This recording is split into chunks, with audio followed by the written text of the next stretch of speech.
በስመ አብ ወወልድ ወመንፈስ ቅዱስ አሐዱ አምላክ አሜን። አንድ አምላክ በሚሆን በአብ በወልድ በመንፈስ ቅዱስ ስም ኅዳር 18 በዚህች ቀን ቅዱሳት ደናግል አጥራስስና ዮና በሰማዕትነት አረፉ።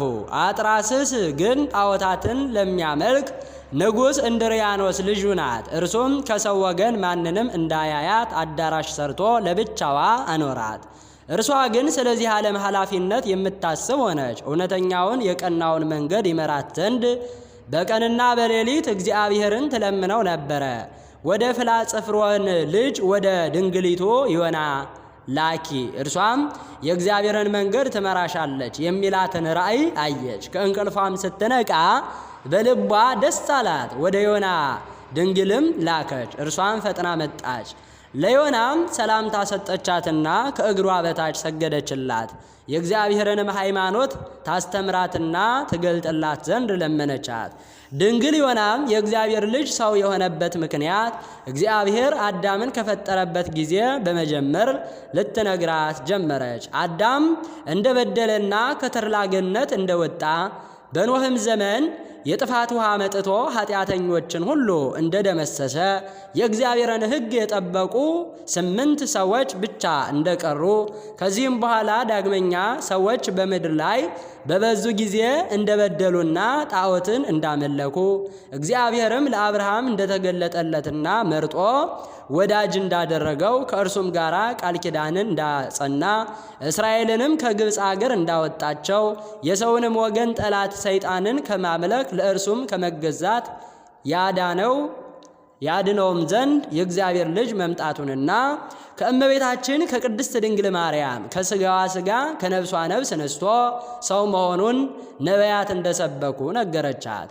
ሁለተኛም ስለ ከበረ ስሙ መከራ በመቀበል ለሚደክመው ሰማያዊ ሀብት የዘላለም መንግሥትን እግዚአብሔር ስለሚሰጣቸው አስረዳቻት። አጥራስስም የዮናን ትምህርቷን ሰምታ እጅግ ደስ አላት። በሕያው እግዚአብሔር ልጅ በጌታችን ኢየሱስ ክርስቶስም አመነች። እሊህ ደናግላንም ሌሊትና ቀን በተጋድሎ ተጠምደው በአንድነት ተቀመጡ። የአጥራስስም አባቷ ይህን አያውቅም። ከሌሎችም በአንዲቱ በጌታችን ኢየሱስ ክርስቶስ አዩት። እናቱም እመቤታችን ቅድስት ድንግል ማርያምን አዩአት።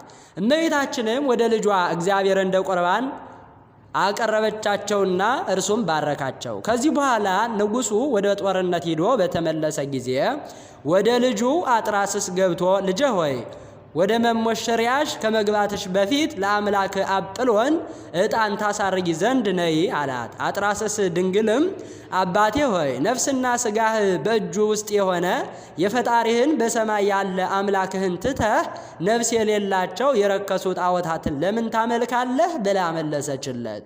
ንጉሡም እንዲህ አለ፣ እንዲህ ያለ ነገር ከቶ የማልሰማውን የማላውቀውን ከልጅ አፍ በሰማ ጊዜ አደነቀ። በልጁ ላይ ምን እንደደረሰ ልቧንም ማን እንደለወጠው ጠየቀ።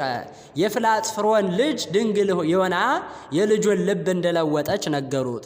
ንጉሡም በእሳት ያቃጥሏት ዘንድ አዘዘ። በወርቅና በብር በተጌጠ የግምጃ ልብሶችን እንደተሸለሙ አወጣቸው።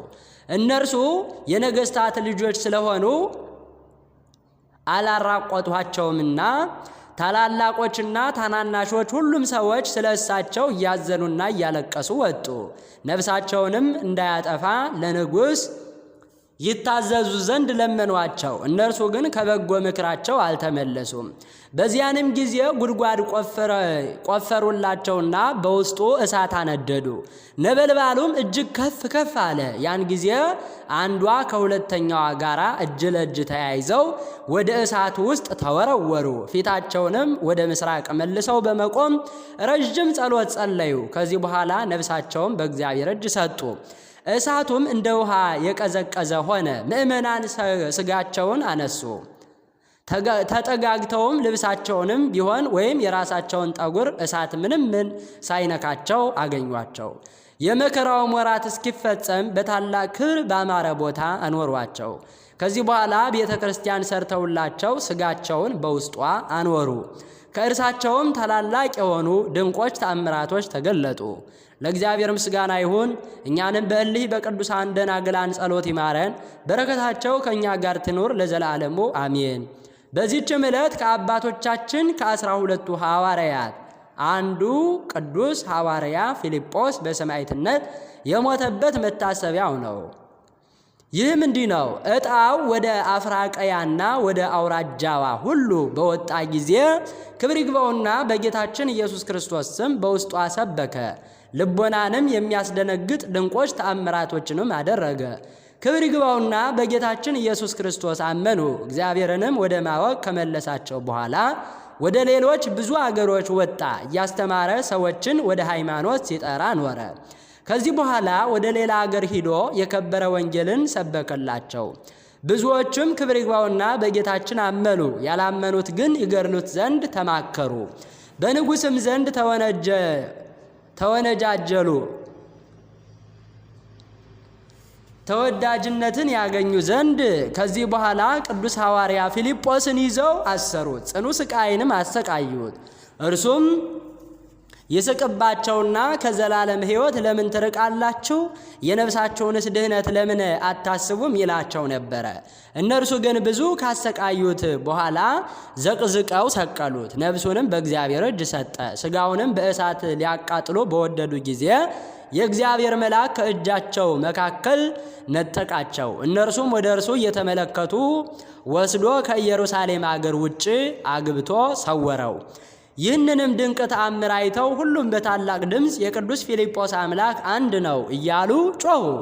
አሰቃይተው ስለ ገደሉትም ተጸጽተው አዘኑ። ክብር ይግባውና በጌታችንም አመኑ። የቅዱስ ሐዋርያ ፊልጶስንም ሥጋ ይመልስላቸው ዘንድ ለመኑት። ሰውን የሚወድ ቸር ይቅር ባይ ጌታችንም ልመናቸውን ተቀብሎ የሐዋርያ ፊልጶስን ሥጋ መለሰላቸውና እጅግ ደስ አላቸው። ሁሉም ክብር ይግባውና ወደ ጌታችን ኢየሱስ ክርስቶስ ሃይማኖት ገቡ። ከሐዋርያውም ሥጋ ታላላቅ የሆኑ ድንቆች ተአምራት ተገለጡ። ለእግዚአብሔር ምስጋና ይሁን። እኛንም በአባታችን ሐዋርያ ፊልጶስ ጸሎት ይማረን፣ በረከቱ ከእኛ ጋር ትኑር ለዘላለሙ አሜን። በዚህችም ዕለት ከሮሜ አገር ቅዱስ ኤላውርትሮስ እናቱ እንትያ በሰማዕትነት አረፉ።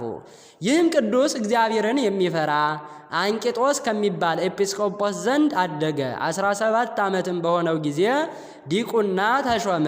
ደግሞ በ18 ዓመቱ ቅስና ተሾመ። ከዚያ በኋላ በ22 ዓመቱ አላሪቆስ ለሚባል አገር ጵጵስና ተሾመ። በዚያንም ወራት ንጉሥ እንድርያኖስ ወደ ሮሜ አገር መጣ። ስለ ኤላውትሮስም ሰምቶ ወደ እርሱ ያመጣው ዘንድ ፊልጶስን አዘዘው። ፊልቅስም በሄደ ጊዜ ቅዱሱን በቤተ ክርስቲያን ውስጥ የእግዚአብሔርን ቃል ሲያስተምር አገኘው። ፊልቅስም ትምህርቱን በሰማ ጊዜ አመነና በክብር ባለቤት በጌታችን ኢየሱስ ክርስቶስ ስም ተጠመቀ። ኤላውርትሮስንም ወደ ንጉሥ እንድርያኖስ ባደረሱት ጊዜ ለአማልክት ሰዋ። አንተ ነፃነት ያለህ ስትሆን ለተሰቀለ ሰው ለምን ትገዛለህ? አለው። ኤላውትሮስም ነፃነትማ ሰማይና ምድርን በፈጠረ በጌታ ኢየሱስ ክርስቶስ መስቀል ነው። ንጉሡም መንኮራኩር ካለው የእሳት ማንደጃ ውስጥ ጨመረው፣ እንዲቃጠሉትም አዘዘ። በጨመሩትም ጊዜ እሳቱ ጠፋ፣ መንኮራኩሩም ተቆራረጠ። ንጉሡም አይቶ አደነቀ። የሚያደርገውንም አጥቶ ከወህኒ ቤት ጨመረው። ርግብም ከገነት መብልን አምጥታለት በልቶ ጠገበ። ቆሊሪቆስ የሚባለውን መኮንን አይቶ በቅዱስ ኢላስትሮስ አምላክ አምኖ በሰማዕትነት ሞተ። የሰማዕትነት አክሊልንም ተቀበለ። ከዚህ በኋላ ፈረሰኞችን አምጥተው በሰረገላ ላይ እንዲጠምዷቸው ቅዱስ ኤላውትሮስንም ከሰረገላው በታች አስረው ሕዋሳቱ እንዲሰነጣጠቅ ፈረሶችን እንዲያስሮጧቸው እንድርያኖስ አዘዘ። በዚያንም ጊዜ የእግዚአብሔር መልአክ ወረደ፣ ከማሰሪያውም ፈትቶ ወደ ከፍተኛ ተራራ ወሰደው። ከዚያም እግዚአብሔርን እያመሰገነ ከአራዊት ጋር ተቀመጠ። እንድርያኖስም አራዊትን ያድኑ ዘንድ ወታደሮቹን ባዘዘ ጊዜ በዚያ ተራራ ውስጥ ቅዱስ ኤላውትሮስን አግኝተው ከዚያ ወደ ንጉሥ እንድርያኖስ ወሰዱት። ንጉሡም ለአንበሳ እንዲሰጥ አዘዘ። አንበሶቹም የፊቱን ላብ ጠረጉለትና እግሮቹን ሳሙ። ከዚህ በኋላ ተመልሰው ከአረማውያን 150 ሰው ገደሉ። እንድርያኖስም አይቶ ቁጣን ተመላ። ሁለት ወታደሮችን እንትያ ከእናቱ ጋራ በጦር እንዲወጉት አዘዘ። እርሷንም ብዙ ካሰቃዩት በኋላ የልጇን አንገት እንዳቀፈች ከእርሱ ጋር ወጓት። ነፍሳቸውንም በእግዚአብሔር እጅ ሰጡ። ለእግዚአብሔር ምስጋና ይሁን፣ እኛንም በእሊህ ሰማዕታት ጸሎት ይማረን፣ በረከታቸው ከእኛ ጋር ትኖር ለዘላለሙ አሜን። በዚህችም ቀን የየዋህ አትናቴዎስ የእረፍቱ መታሰቢያ ነው። በረከቱ ከእኛ ጋር ትኖር ለዘላለሙ አሜን።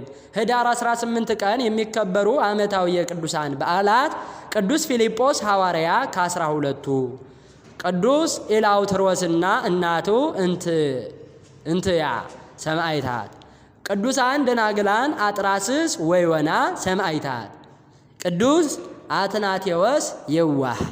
ወርሃዊ በዓላት አቡነ ኤዎስጣቴዎስ ረባን፣ አቡነ አንወሬዎስ አቢይ፣ ማር ያዕቆብ ግብፃዊ፣ ቅዱስ ያዕቆብ ሐዋርያ ከ72ቱ አርድእት።